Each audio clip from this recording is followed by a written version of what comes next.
Welcome back to Kaulig Nation, your one-stop shop for all things Kaulig Racing, Dinger Nation, SVG Nation. It is a big day around these parts. A little bit of an unexpected day, considering we've been told for weeks now that the Xfinity lineup would come first. You might have heard us mention on previous streams and videos that if they had revealed the Xfinity lineup and AJ wasn't in it, then it tips their hand for what's going on in the Cup Series, since he has a deal through the end of the 2027 season and an option for 2028. I'm glad we're not waiting until October for this. This is going to have a domino effect. It sounds like there's some more NASCAR signings about to go down imminently, even. Without further ado, my partner in crime, Mr. Holy fucking shit himself. Yeah, that's right. That's not going away anytime soon. Ryan, what's going on, man? Well, let's first and foremost start with the old hat, Allmendinger, on the top of my head today. Super excited, man. I am surprised to get the announcement that AJ's going back to Cup racing. So, was not expecting that at all today. So, yeah, it's a good day. A very happy Ryan as we go into the weekend here. Just it's out of the way. I know years past we were doing a lot of research and sleuthing. Is they're going to be announced at the Driver Appreciation Day in October? Nope, not this year. We are locked in middle of August.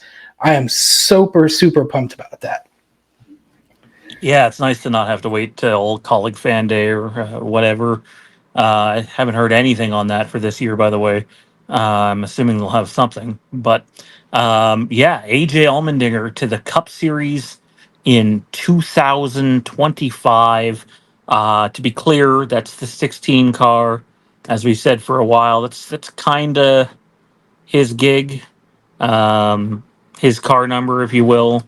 Obviously, he drove the 10 last year, the All Star car in the Xfinity series. I'm assuming he will drive some number in the Xfinity series next year when he has the opportunity to do so. I'm just really excited, man. I'm just scrolling to Chris Rice's uh, tweet here, or at least I thought he put out one. I'm not seeing it now. I don't know if he removed it or not. I know I sent you a screenshot of it. Um, so I'll have to get you to double check what the screenshot was I sent you because I don't have the ability to do it. But essentially, Chris Rice implied that, you know, it could be for years to come. And there's so much we want to get into. If you haven't yet, by the way, like, comment, subscribe, turn notifications to all. We appreciate all the support. I know this is our second video going out today, which doesn't really help us in the Google Analytics department because you're not really supposed to do that.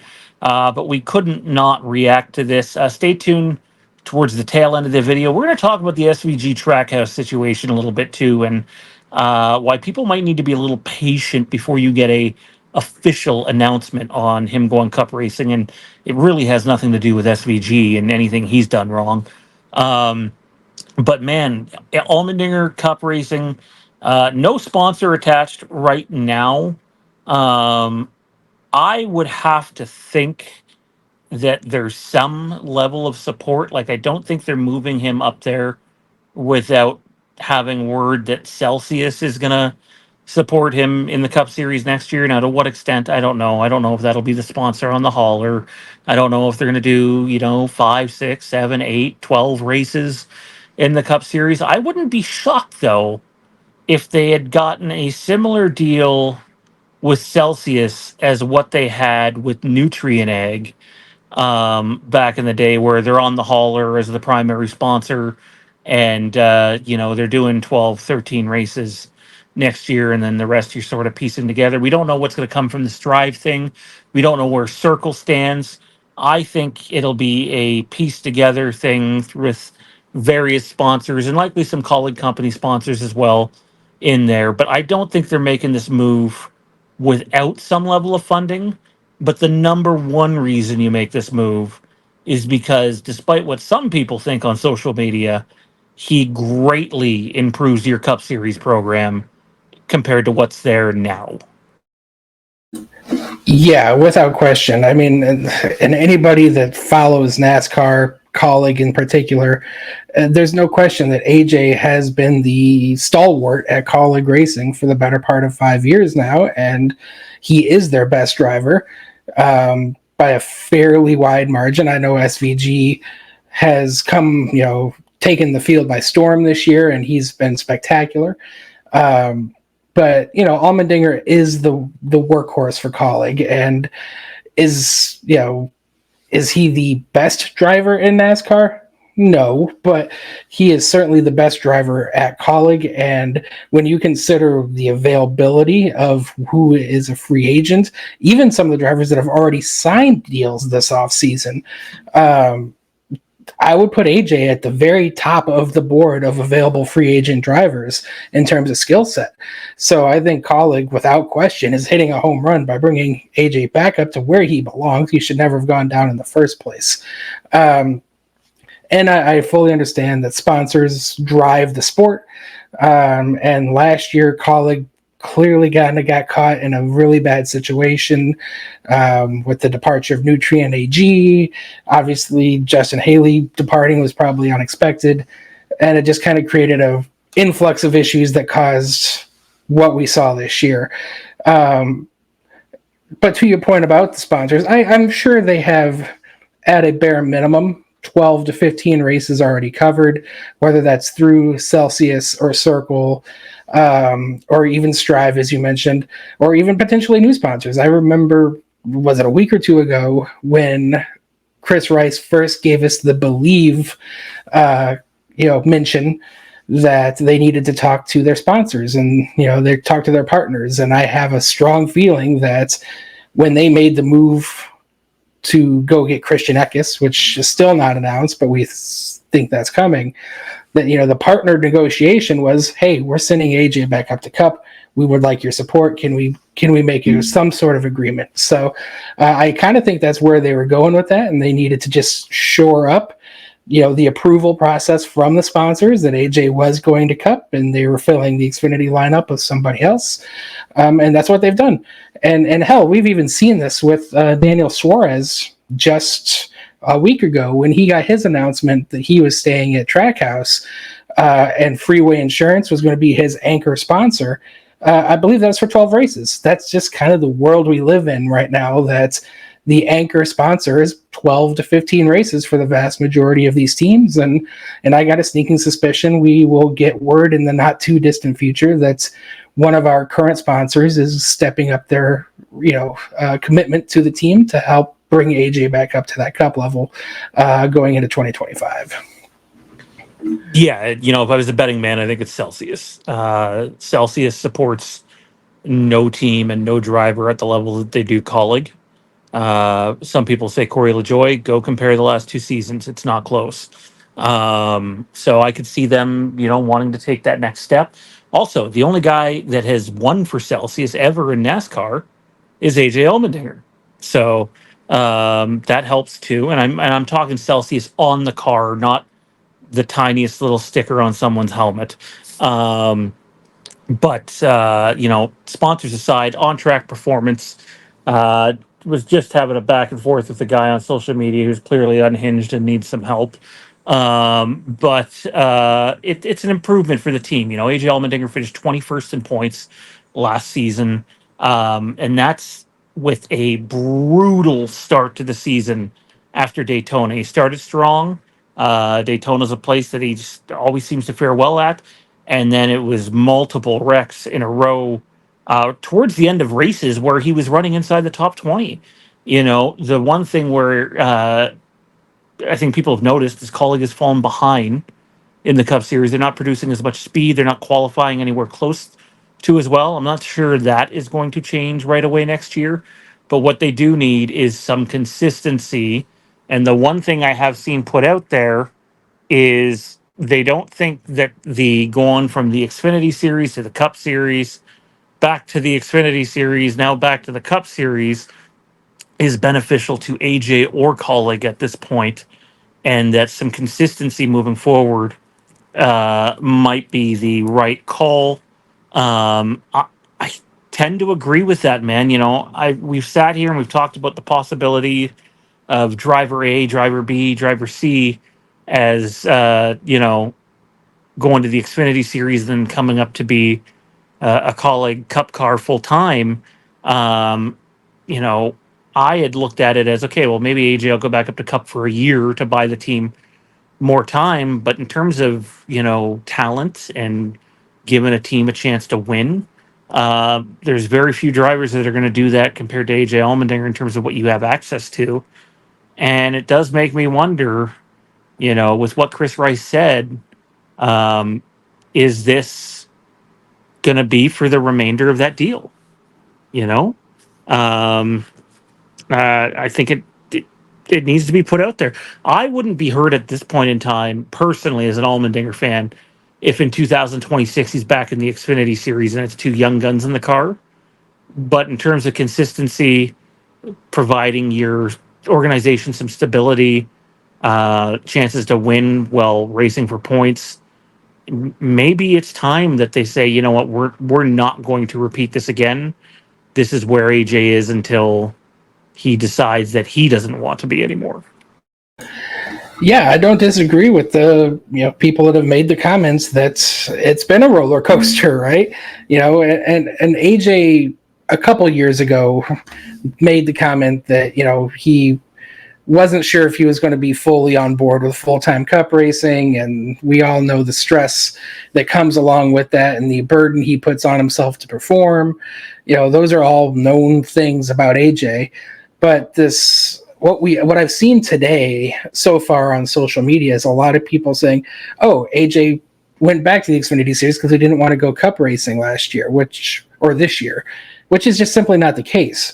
AJ made it clear at the very end of last year that his preference was to stay in cup. He wanted to be in cup. The reason he wasn't in cup this year was strictly funding. So we're at a point now where we're putting him back in the Cup Series where he should have been the whole time. He's got at least 3 years left on his contract. I would be very disappointed if he went back down to the Xfinity Series full time again, even if Kaulig does what I would like them to do and hires two young talents for the Xfinity Series. Your anchor driver is AJ. He should be in that Cup car through the duration of his contract.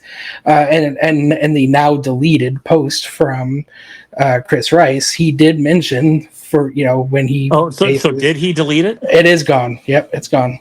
That, this was for multiple years, which again leads credence to them making the commitment to AJ, to the sponsors, that he will be in there a few more years. Now for us to reference, whether it's referencing good or referencing bad, I hope it's just simply, I hope it's not Chris misspoke and is misleading, but rather Chris spoke too soon and the details will be revealed on the weekend.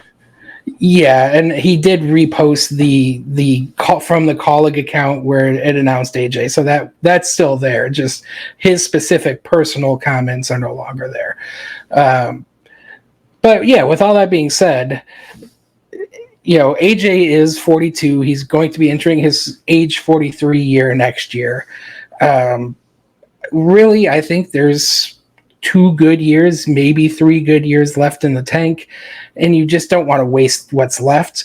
And to some of the folks that say AJ doesn't help drive the organization forward, I just firmly disagree with that. There aren't a lot of drivers in the Cup Series that you can really say, push a team forward.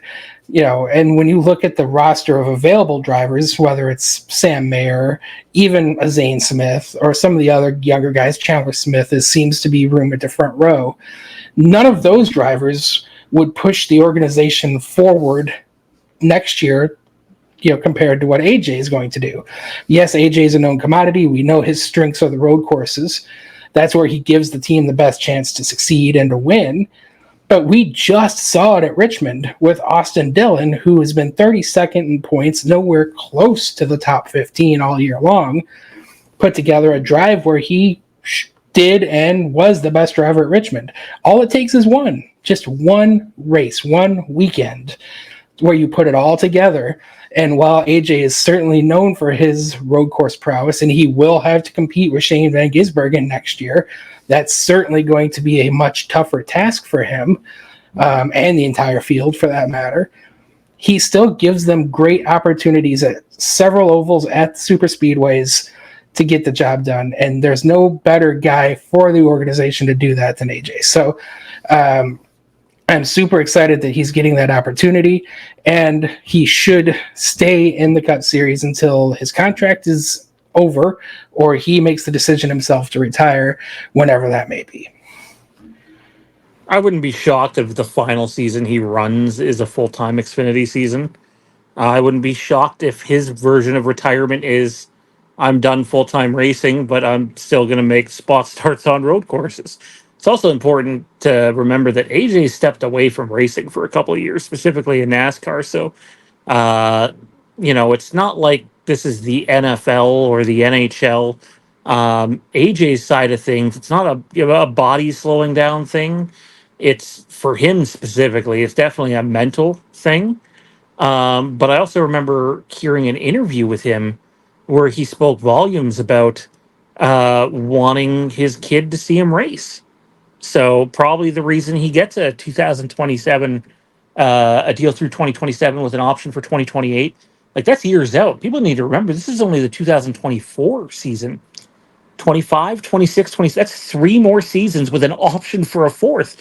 He got a wicked contract. He got the this is probably the last deal I'm signing in NASCAR in terms of full-time driving contract, and my family is taken care of deal.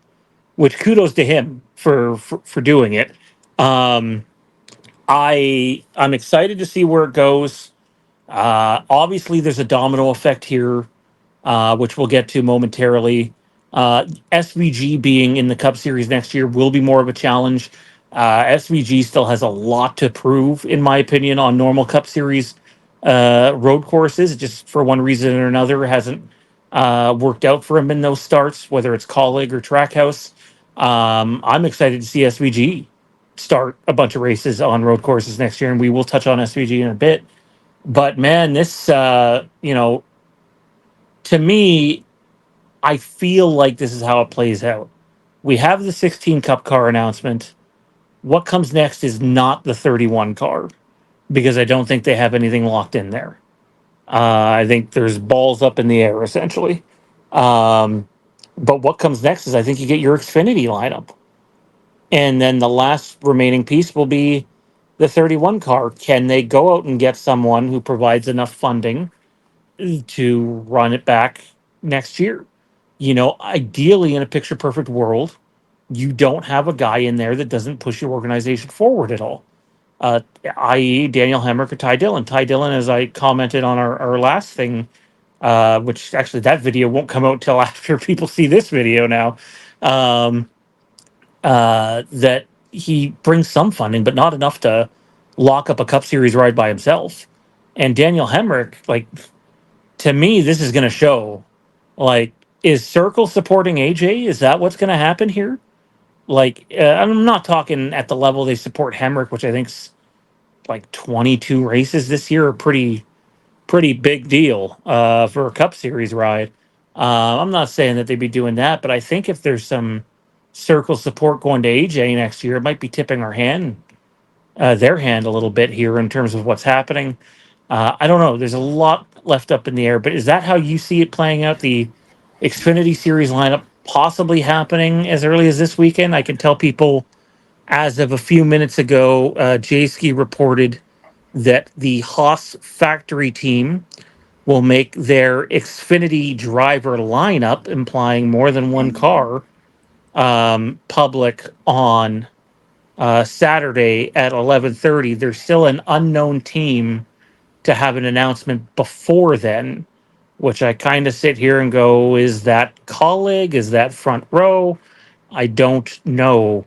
Um, I feel like the Haas factory team's going to end up being Creed and Deegan, but if it's not, I don't know where it goes. Your thoughts in terms of what's next for Kaulig? Yeah, and listen, this is something that, and we know Chris Rice has done this time and time again, but he did make it clear a couple weeks ago that they had the Xfinity Series lineup pretty much in place. We saw again from another person, Breakard, who's been pretty dialed in on a lot of this stuff. He made the comment that the Kaulig Xfinity lineup was solid and in place. And again, this is something we did touch on the live stream and in the soon to come out video, where if they made the announcement for the Xfinity Series and AJ was not included, well, that gave away that he was going Cup racing. I think it was important for them to get this announcement out of the way. AJ to Cup, okay, now we can go forward with the Xfinity Series lineup. And I do think we'll probably find out at Michigan. I do think that early time slot belongs to Kaulig, and it could just simply be AJ making his, formal announcement with the team that that's the Cup going Cup racing. But I do think we're going to get some Xfinity drivers as well. Again, we've been pretty steadfast at this point that Christian Eckes is more or less locked in. But there's still some possibilities that there could be another seat to be filled. And who could that potentially be? And if we start piecing together, okay, sounds like, Sheldon Creed is going to go to Haas. We know Chandler Smith seems to be out at JGR, which I still can't believe, but it seems to be the true. There are some openings that would lead me to believe that Sam Mayer is a very real possibility to come over to Kaulig. And we would have a lineup of a Sam Mayer and Christian Eckes, or, and a name you've mentioned, even Harrison Burton. No, I haven't heard anything about Harrison being linked to anyone, which is kind of surprising. But maybe there's a Harrison Burton involved. Either way, I think we're going to get two new drivers coming to Kaulig in the Xfinity program. And truthfully, while I wouldn't necessarily want them to do it again, I could see a path where the 31 basically becomes the 16 of this year with multiple drivers in it. And if we do have some younger talent, Christian Eckes for sure, Sam Mayer, Harrison Burton, whoever else, you could really start giving those drivers opportunities to run a part-time Cup schedule in that 31 car to build forward. And I would almost rather see that than bringing in somebody like a Ty Dillon or even keeping Daniel Hemrick around, who's running 31st in points. I would rather see a couple Xfinity drivers get chances to take turns at the Cup car than kind of run back what we've already seen. And unless we start getting some clarity on a full-time funded driver, which I don't think there is out there at the moment, that very well could be the direction they end up going. I think the other thing that this depends on is the charter deal, right? Like, how much money is the team getting from that? Do they have an idea how much it would be worth?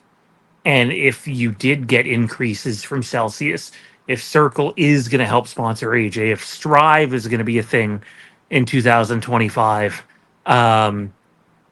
could it be that you don't need a fully funded driver in the 31? Obviously, you would like one, but you may take a chance on someone else. I'm okay if the 31 is multiple drivers next year within reason. You know what I mean? Like, if your 31 drivers next year just so happen to be Christian Eckes, Sam Mayer, and even Daniel Dye gets some starts or something, then fine. But Josh Williams and Derek Kraus should not be making Cup starts for your team. Yeah, I do agree with that. I really appreciate what Derek Kraus has done. I do believe he is great within the organization and his role. Josh Williams has just proven he doesn't seem to have much to offer, which is unfortunate, but it is what it is. And again, I have been a very vocal proponent against Ty Dillon.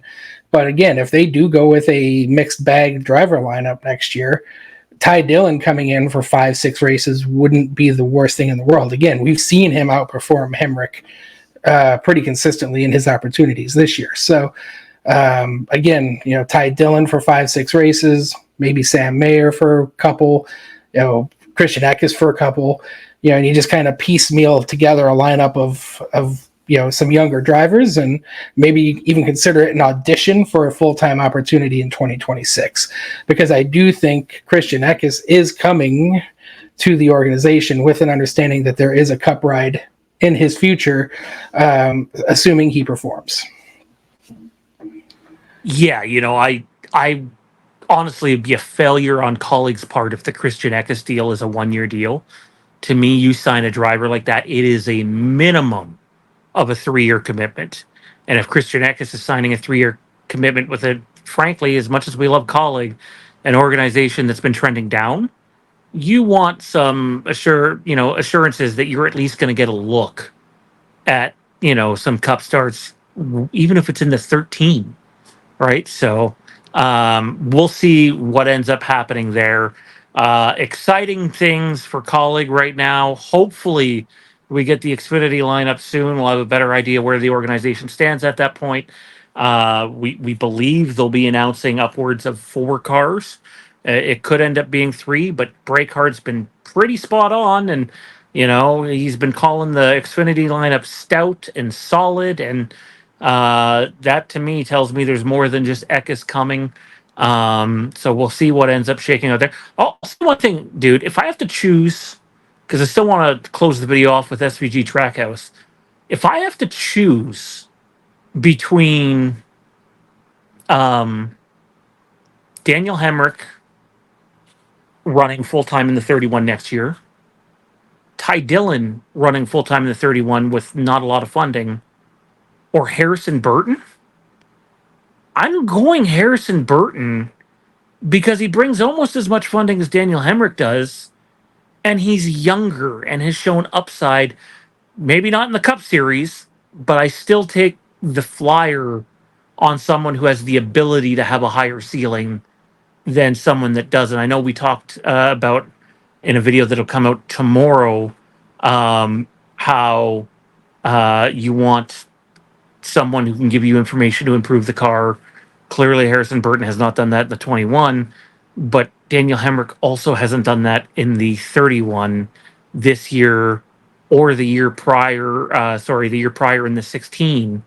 2 years prior in the 16 when he was making starts in that ride as well. So I would take a flyer on Harrison Burton.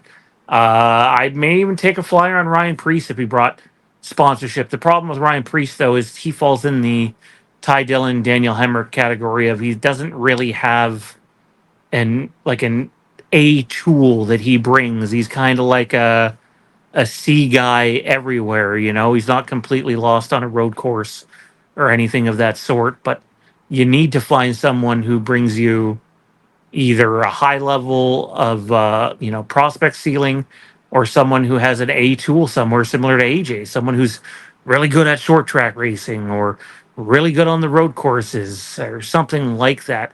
Putting another C driver in the 31 full time won't push the organization forward, which is why, even though I was really against it, I would be more open to the 31 having multiple drivers next year, knowing AJ's the full-time guy rather than Hemrick. Man, I really don't have much interest in Harrison Burton at the Cup level. I mean, we can look at where Hemrick is in points. To be clear, I'm also looking at it from a funding perspective too. I don't know if he brings that much funding with him either. I mean, Dex Imaging, I know he has, but to what extent, I don't know if it's even on an even playing field with Circles. So, but when you look at Hemrick's performance, one of the 3 drivers he is currently outperforming is Harrison Burton. So, I'm not super excited about Harrison Burton potentially being in the Cup at all. He would certainly be somebody I'd be interested in at the Xfinity Series. Go back down, similar to Corey LaJoie, on a prove-it situation, get your confidence back. Remember, you're actually really good at driving cars. And yes, he does have some funding with Dex Imaging, so that's always a good thing. But man, of those options, I would rather they just keep Hemrick in the car. Again, he doesn't bring anything super exciting to the table, but I am somebody that does believe in the, go with the person you know, and we know Hemrick is not going to tear up equipment. We know he's a fairly good team player. He obviously has some sponsorship from Circle. How that gets divvied out going forward, TBD. But I would rather keep some continuity in a situation like that with Hemrick getting a second year versus bringing in a Ty Dillon or even a Harrison Burton. And even I said this a month ago, even with Ryan Preece. When we were having this discussion last year, I would have preferred Preece over Hemrick. But now that Hemrick's within the at the Cup level, I would rather they just pick him over changing to another driver of an equal talent just to change drivers. I don't think that benefits the driver or the team. So, and again, I don't also want to completely rule out Zane Smith. I know there's some, he's still being potentially talked about at front row, but if he doesn't get that front row seat, that's a driver I would actually be much, even without funding support or Trackhouse support, I would 100% take a flyer on him just because I truly do think he is somebody you could build around long term. Yeah, you can't rule out Zane Smith, whether it's a loan or not. The other thing that, we haven't talked about in our last few videos is something Chris Rice said earlier. Even with SVG's deal ending, they will still be working with Trackhouse in the future. To me, that doesn't say, oh, hey, we're doing the pit crew thing. It says more than that. And I sit here and go, and I know Bob doesn't like to read into stuff like that, Bob Pockras, but like for me, I sit here and go, Zane to Kaulig still makes a lot of sense. Um, the other one that I'll throw out there before we move to SVG to wrap this up is, and this is a long shot, and probably one that wouldn't sit well with RCR, but I do wonder if they revisit Austin Hill because he brings funding. He's not exactly, super, super young. It's not like he's 21, 22 years old. I do wonder if they revisit Austin Hill and maybe not even in like a, hey, he's going to be a Kaulig driver, but hey, RCR is going to loan him to Kaulig for a year and he's going to go up there. Because I can't see Austin Dillon leaving in the next few years. And RCR only has 2 charters. And Kyle Busch, well, he might want to leave. Seems like he's locked in for a little bit. I could see a scenario where Austin Hill's in the 31. More likely a loan than an actual Kaulig Racing driver, though. To me, no, I just don't agree with that. I think that's a 0% not happening. Austin Hill can go fuck himself. First off, he's an asshole. I don't want anything to do with him. But that being said, he really burned Kaulig last year. There was no doubt that him and Kaulig were dancing and negotiating with him to take over the 31 last year. And at the last minute, he decided to back out and go back to RCR. So we talk about, burning bridges with like Chandler. I think Austin's bridge is burned significantly worse than Chandler. And he just seems like he is a loyalist to RCR. So from a personal standpoint, he can get fucked. From a professional standpoint, seems like he is dead set on RCR. So he can stay there. I want nothing to do with him, and I don't see any opportunity or possibility where he would come to Kaulig. None at all. Well, that would be a fun conversation to revisit if it ends up happening. I think RCR wears some of the blame on that one too, and considering who they have a relationship with, it makes things a little bit awkward. Needless to say. All right, so for SVG fans that have stayed in the in this video up until now, I will timestamp this. So, Ryan, if you want to send it to us at 34:30.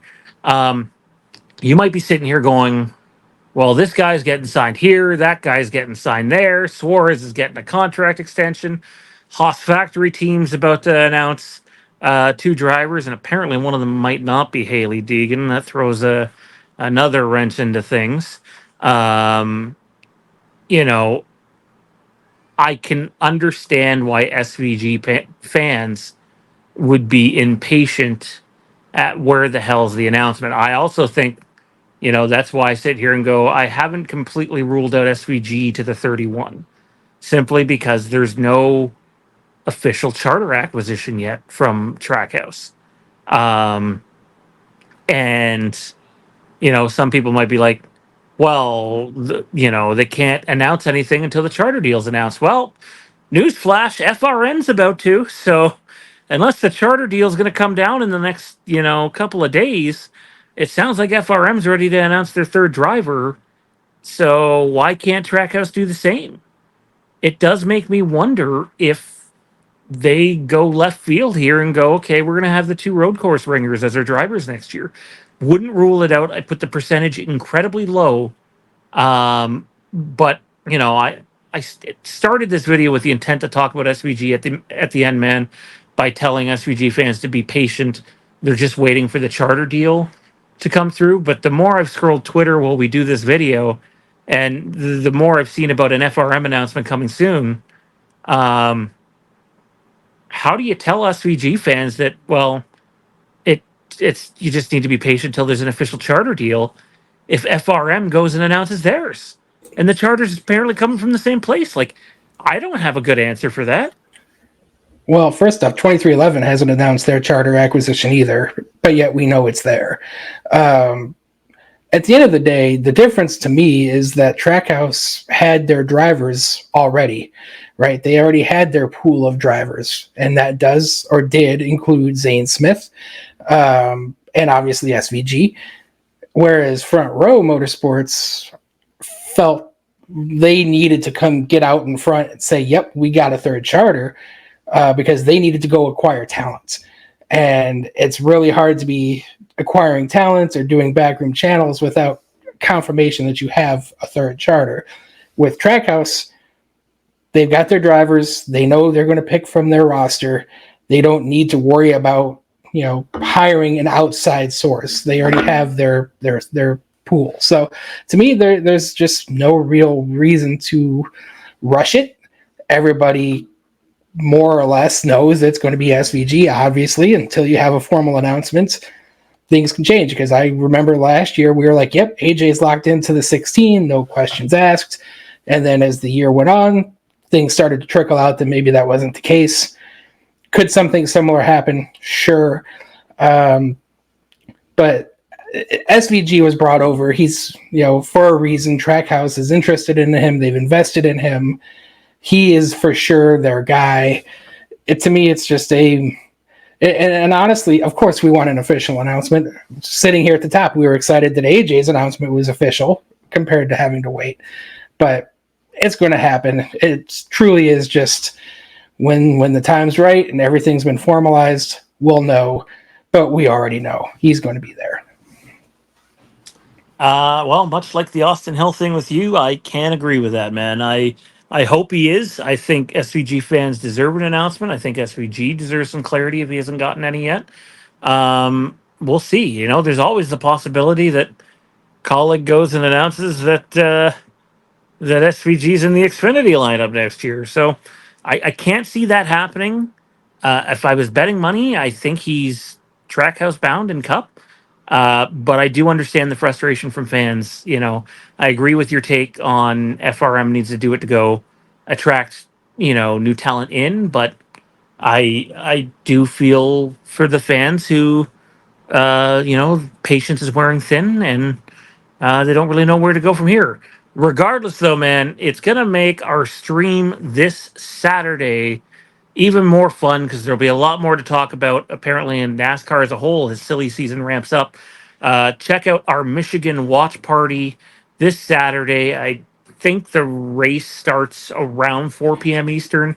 336 green flag. 3:36 green flag. Okay, well, we will be live probably 5 or 6 minutes prior to the green flag. So be on the lookout for that. We'll not just be talking about what's going on in the race and comparing lap times and keeping you up to date on how AJ, SVG, Daniel Dye, Josh Williams are doing, but talking about the fallout of the Haas Xfinity announcement. AJ's definitely going to talk on the weekend. Maybe we get the Kaulig Xfinity announcement. Again, there's an unknown team with something scheduled before Haas. And we'll see what happens. But until next time, keep a smile on that face. Like, comment, subscribe, turn notifications to all, and we will see you on the weekend.